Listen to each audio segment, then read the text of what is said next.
جلیل القدر صحابی رسول اللہ معاویہ رضی اللہ عنہ کی فضیلت اور عدالت کے حوالے سے صحابہ کرام رضی اللہ عنہ کے خیالات۔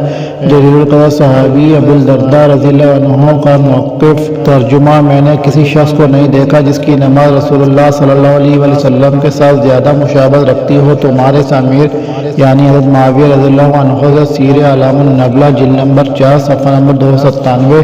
اس واقعے کو امام سمرقندی رحمۃ اللہ علیہ القواعد المنقطع صفحہ نمبر 67 پر نقل کرتے ہیں اور الشیخ غلام مصطفیٰ ظہیر کی سند کو صحیح کہتے ہیں۔ اہل بیت کی عظیم شہزادے حبر الامت سیدنا عبداللہ بن عباس رضی اللہ عنہما کا موقف۔ ترجمہ: عبداللہ بن ابی ملیکہ رحمۃ اللہ علیہ سے روایت ہے کہ عبداللہ بن عباس رضی اللہ عنہما سے کہا گیا کہ آپ کا خیال ہے معاویہ رضی اللہ عنہ کے بارے میں وہ ایک رکعت وتر پڑھتے ہیں؟ تو عبداللہ بن عباس رضی اللہ عنہما نے فرمایا انہوں نے درستگی حق کو پا لیا، یقیناً وہ معاویہ رضی اللہ عنہ تو خفقیہ ہیں۔ رواہ البخاری حدیث نمبر 3765۔ حضرت ابن عباس رضی اللہ عنہما معاویہ رضی اللہ عنہ پر بہت بڑا اعتماد رکھتے تھے، یہی وجہ ہے کہ انہوں نے ان کے ہاتھ پر بیعت کی اور انہیں امیر المومنین تسلیم فرمایا۔ اور ابن عباس رضی اللہ عنہما کے لیے رسول اللہ صلی اللہ علیہ وآلہ وسلم نے کئی ایک دعائیں فرمائی جن کا تذکرہ ذیل میں ہے۔ نبی صلی اللہ علیہ وآلہ وسلم نے انہیں اپنے سینے سے لگایا اور کہا اے اللہ اسے حکمت و دانائی کا علم عطا فرما۔ رواہ البخاری 3756۔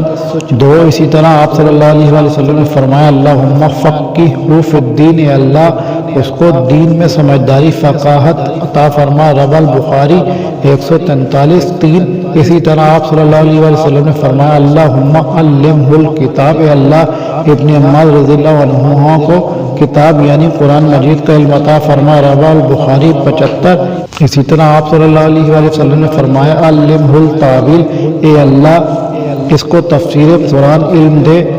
مسند احمد 2397۔ نوٹ: معزز قارئین کرام مذکورہ دعاؤں پر غور و فکر کرنے سے معلوم ہوتا ہے کہ حکیم الامت و فقیہ الامت مفسر و قاری قرآن اور اہل بیت کے عظیم سپوت سیدنا ابن عباس رضی اللہ عنہما کا حضرت معاویہ رضی اللہ عنہ کو امیر المومنین تسلیم کرنا ایک مبارک اور پاکیزہ انتخاب ہے، اور ابن عباس رضی اللہ عنہما معاویہ رضی اللہ عنہ کی وفات تک ان کی اطاعت و خلافت سے دست بردار نہیں ہوئے، بلکہ آخری دم تک انہیں امت محمدیہ کا امین محافظ اور امین مانتے رہے رضی اللہ عنہما۔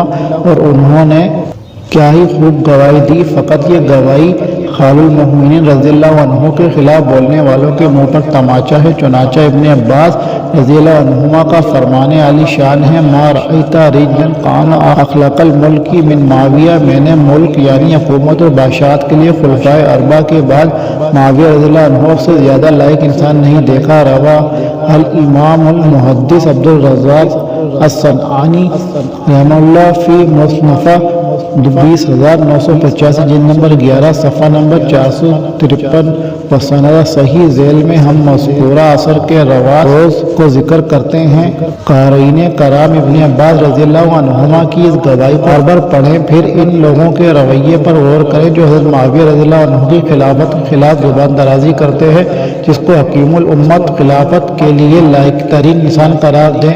تو آج کا نیم رافضی ان کی ذات و ملوکیت پر تان کر کے اپنے ہی ایمان کو خراب کر رہا ہے، اور بس شہزادہ اہل بیت سیدنا ابن عباس رضی اللہ عنہما تو سیدنا معاویہ رضی اللہ عنہ کی خلافت کے حوالے سے قرآن سے استدلال کرتے تھے۔ ابو مسلم جرمی تابعی رحمۃ اللہ علیہ فرماتے ہیں کہ ہم ابن عباس رضی اللہ عنہ کے پاس بیٹھے ہوئے تھے تو انہوں نے فرمایا کہ میں تم کو ایسی بات بیان کرنے والا ہوں جو نہ مخفی ہے اور نہ ظاہر۔ جب سیدنا عثمان رضی اللہ عنہ کی شہادت کا واقعہ ہوا تو میں نے سیدنا علی رضی اللہ عنہ سے کہا کہ اس معاملے سے دور رہے، اگر آپ کسی بل میں بھی ہوں گے تو آپ کو خلافت کے تلاش کر کے نکال لیا جائے گا، لیکن انہوں نے میری بات نہیں مانی۔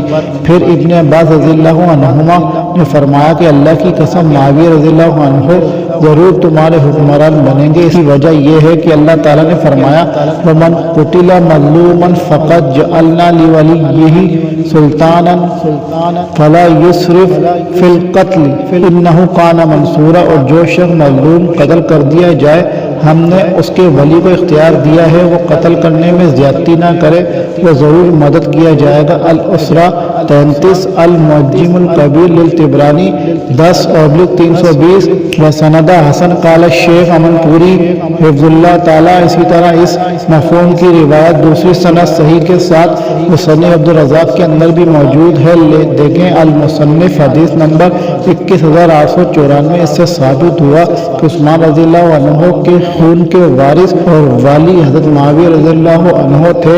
جلیل القدر صحابی حضرت سعد بن ابی وقاص رضی اللہ عنہ کا حضرت معاویہ رضی اللہ عنہ کے بارے میں موقف مفہوم۔ حضرت سعد رضی اللہ عنہ نے معاویہ رضی اللہ عنہ کے دروازے کی طرف اشارہ کرتے ہوئے فرمایا، میں نے عثمان رضی اللہ عنہ کے بعد کسی ایسے شخص کو نہیں دیکھا جو معاویہ رضی اللہ عنہ سے زیادہ حق والا فیصلہ کر سکتا ہو۔ سیر الاعلام النبلہ جلد نمبر 4 صفحہ نمبر 306۔ ذکر ابن عساکر رحم اللہ فی تاریخہ بسند الی اللیث جلد نمبر 59 صفحہ نمبر 161۔ سند کے روات پر کلام پیش ہے اور اس قول کے اندر حضرت معاویہ رضی اللہ عنہ کی بہت بڑی فضیلت بیان ہوئی ہے، کیونکہ حق پرستی کے حوالے سے ان کے فیصلے ان کی فضیلت پر واضح دلیل ہیں، اور یہ گواہی آپ صلی اللہ علیہ وآلہ وسلم کے پیارے اور جنتی صحابی حضرت سعد رضی اللہ عنہ دے رہے ہیں۔ جلیل القدر صحابی رسول حضرت عبداللہ بن عمر رضی اللہ عنہما کا معاویہ رضی اللہ عنہ کے بارے میں موقف، میں نے رسول اللہ صلی اللہ علیہ وآلہ وسلم کے بعد سیدنا معاویہ رضی اللہ عنہ سے بڑھ کر سخی اور شان و شوکت والا انسان کوئی نہیں دیکھا۔ تاریخ دمشق لابن عساکر 59/173 وسند حسن قال الشیخ امن پوری حفظ اللہ۔ یہ اسود لفظ استعمال ہوا ہے، اس کا معنی ہے سخی، شان و شوکت والا وغیرہ ہے۔ حضرت ابن عمر رضی اللہ عنہما نے معاویہ رضی اللہ عنہ کے ہاتھ پر بیعت کی اور انہیں اپنا اور امت محمدیہ کا امیر المؤمنین تسلیم کیا، جو کہ بہت ہی بڑا اعتماد ہے۔ سیدنا مصور بن فرما رضی اللہ عنہ کا حضرت معاویہ رضی اللہ عنہ کے بارے میں موقف، جناب مصور رضی اللہ عنہ کے ذہن میں حضرت معاویہ رضی اللہ عنہ کے حوالے سے خود خدشات تھے۔ حضرت مصور رضی اللہ عنہ نے وہ سارے بیان کر دیے۔ حضرت معاویہ رضی اللہ عنہ فرمانے لگے، میں اپنے آپ کو گناہوں سے پاک نہیں سمجھتا۔ اس کے بعد حضرت معاویہ رضی اللہ عنہ کہنے لگے، اے مصور، کیا لوگوں کی اصلاح کے حوالے سے جو کام ہم کر رہے ہیں وہ آپ شمار نہیں کرتے؟ بے شک نیکی تو 10 گنا بڑھتی ہے، کیا آپ صرف ہمارے گناہ ہی شمار کرتے ہیں اور نیکیوں کو چھوڑ دیتے ہیں؟ اس کے بعد معاویہ رضی اللہ عنہ کہنے لگے، ہم اللہ کے سامنے ہر اس گناہ کا اعتراف کرتے ہیں جو ہم نے کیا ہے۔ پھر معاویہ رضی اللہ عنہ حضرت مصور رضی اللہ عنہ سے پوچھنے لگے، کیا آپ کے بھی ایسے کوئی خاص گناہ ہیں؟ اگر آپ کو معاف نہیں کیے گئے تو آپ ہلاک ہو جائیں۔ مصور رضی اللہ عنہ کہنے لگے، جی ہاں۔ پھر حضرت معاویہ رضی اللہ عنہ کہنے لگے، اے مصور، وہ کون سی چیز ہے جس کی وجہ سے آپ اللہ کی بخشش میں مجھ سے زیادہ امیدوار بن رہے ہیں اور مجھے محروم کر رہے ہیں؟ اللہ کی قسم میں اصلاح کی آپ سے زیادہ کوشش کرتا ہوں، اللہ کی قسم مجھے اختیار نہیں دیا جاتا دو کاموں کے بیچ، ایک میں اللہ کی رضامندی اور دوسرے کام میں مخلوق کی رضامندی ہوتی ہے، تو میں وہی کام اختیار کرتا ہوں جس میں اللہ کی رضامندی ہوتی ہے۔ شاید میں ایسے دین میں ہوں جس میں عمل قبول کیا جاتا ہے اور نیکیوں کا بدلہ دیا جاتا ہے اور گناہوں کا بھی، مگر یہ کہ اللہ ان کو معاف کر دے۔ حضرت مصور رضی اللہ عنہ کہنے لگے، وہ بحث میں مجھ پر غالب آ گیا۔ جناب عروہ رحمۃ اللہ علیہ بیان کرتے ہیں، اس کے بعد جب بھی میں نے مصور رضی اللہ عنہ کو معاویہ رضی اللہ عنہ کا تذکرہ کرتے سنا تو ضرور اس کے لیے بخشش کی دعائیں کرتے۔ سیر اعلام النبلہ 151/3 قال الشیخ شعیب الناوت رحمۃ اللہ علیہ رجال ثقات۔ اسی طرح یہ اثر تاریخ بغداد جلد نمبر 1 صفحہ نمبر 576 وغیرہ میں بھی موجود ہے۔ کچھ اسناد کے اندر یہ الفاظ بھی ملتے ہیں۔ حضرت معاویہ رضی اللہ عنہ جناب مصور رضی اللہ عنہ سے کہنے لگے، میں اللہ تعالیٰ میں امید کرتا ہوں کہ مجھے نیکی کا بڑا چڑھا کر اجر دیا جائے گا، اور میں اللہ کے لیے بڑے کام کیے ہیں جن کو نہ میں شمار کر سکتا ہوں، نہ ہی آپ جیسے مسلمانوں میں نماز کو قائم کروانا، اللہ کے راستے میں جہاد کرنا، اللہ کی نازل کردہ شریعت کے مطابق فیصلے کرنا اور دیگر کام جن کو آپ شمار نہیں کرتے۔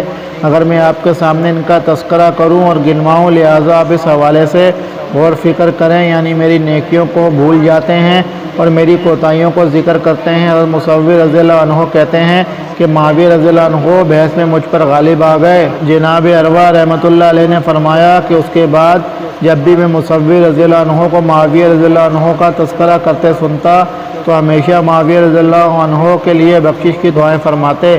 نوٹ: اس واقعے پر غور کرنے سے معلوم ہوتا ہے کہ سیدنا مصور بن مخرمہ رضی اللہ عنہ ایک غلطی میں مبتلا ہوئے اور انہوں نے سیدنا معاویہ رضی اللہ عنہ کی ذات پر خدشات کا اظہار کیا، مگر انہوں نے اپنی اس غلط فہمی سے فوراً رجوع کیا جب ان کے سامنے حق بات واضح کر دی گئی۔